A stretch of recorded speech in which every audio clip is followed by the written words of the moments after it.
ब्रह्मपुर बड़ बजार खास्पा साही स्थित 350 वर्षर बहु पुरातन जगन्नाथ मंदिर में महा आडंबर दोल पूर्णिमा उत्सव पालित हो जाए। मंदिर चतुर्पार्श्व नूतन करी बराह नृसिंह वामन और पंचमुखी हनुमान विग्रह प्रतिष्ठा करा सह मंदिर परिसर में होमयज्ञ सह अन्नयज्ञर व्यवस्था होता। नाम संकीर्तन में मंदिर एक भक्तिमय परिवेश सृष्टि होता। उक्त कार्यक्रम में ब्रह्मपुर पूर्वतन विधायक डॉक्टर रमेश चंद्र चिया पट्टनायक, विक्रम कुमार पंडा, जीवन बिंदु संयोजक सुभाष महाराणा, सुरेंद्र सेनापति, बद्रीनारायण पात्र समेत बहु भक्त उपस्थित थे।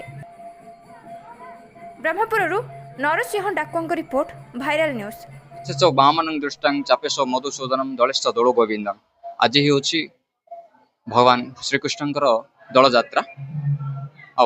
ये होची आमर 360 वर्ष तलर ब्रह्मपुर मोहरी रजा द्वारा प्रतिष्ठित राजा प्रतिष्ठित जगन्नाथ मंदिर। 350 वर्ष जगन्नाथ मंदिर आमर जहाँ किसी नीतिकांति परंपरा अनुसार आज एठारे नाम संकीर्तन, अन्न भोजन एवं पंचमुखी हनुमान संगे आमर जो रहिले त्रिविक्रम आज प्रतिष्ठा है। हजार हजार श्रद्धालु एवं साधु सन्थ मेल सब कार्य बहुत सुखित समापन होइछि। आज आम पंचमुखी हनुमान प्रभुंर आ त्रिविक्रम प्रतिष्ठा करुचु। प्राय अध घंटा पर महाप्रभु पीठ को जीवे। आईटा 350 वर्ष तलर मंदिर। यही मंदिर बहु पुरातन एवं राज प्रतिष्ठित। एभली मंदिर आमर गंजाम जिले में देखा विरल। एठारे शह शह श्रद्धालु आसती एवं प्रभु जगन्नाथ को दर्शन करी जाती।